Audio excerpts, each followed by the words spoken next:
নমস্কার, আমি সঞ্চিতা। আমার নতুন একটি ভিডিওতে তোমাদের সকলকে স্বাগত। আশা করি সবাই ভালো আছো, সুস্থ আছো।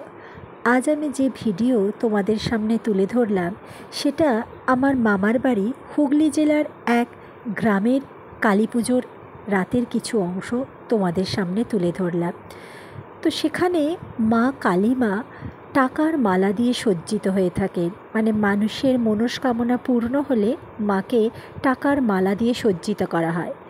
মা যেখানে তৈরি হন সেই বাড়ি থেকে মন্দিরে যেতে মাত্র 5 মিনিটের পথ, কিন্তু এই অল্প সময়ের পথ মা সুদীর্ঘ রাস্তা অতিক্রম করে অনেক ঢাকি, মানে যারা ঢাক বাজান তাদের বাদ্য সহযোগে ধূপ ধুনো বোম ফাটিয়ে মাকে আনন্দ সহকারে কোলে করে নাচতে নাচতে সকলে মিলে নিয়ে গিয়ে মন্দিরে উপস্থিত করেন।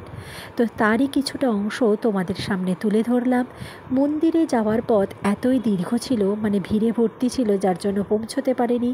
তো যেখান দিয়ে মাকে নিয়ে যাচ্ছিলেন রাস্তা দিয়ে সেইটুকু অংশ তোমাদের সামনে তুলে ধরলাম। এটা আমার মামার বাড়ির গ্রামের পুজো। যাই হোক, এই পুজোটা এবছরের আষাঢ় মাসের 14 তারিখে হয়েছিল। তো নির্দিষ্ট দিনক্ষণ দেখেই প্রত্যেকবার এই টাইমেই সাধারণত হয়ে থাকে। বাংলা মাস হিসেবে জ্যৈষ্ঠর শেষ বা আষাঢ়ের শুরু, আর ইংরেজিতে সাধারণত ওই জুনের শেষ বা জুলাইয়ের শুরু, এই রকম টাইমেই মোটামুটি হয় যতদূর আমি জানি।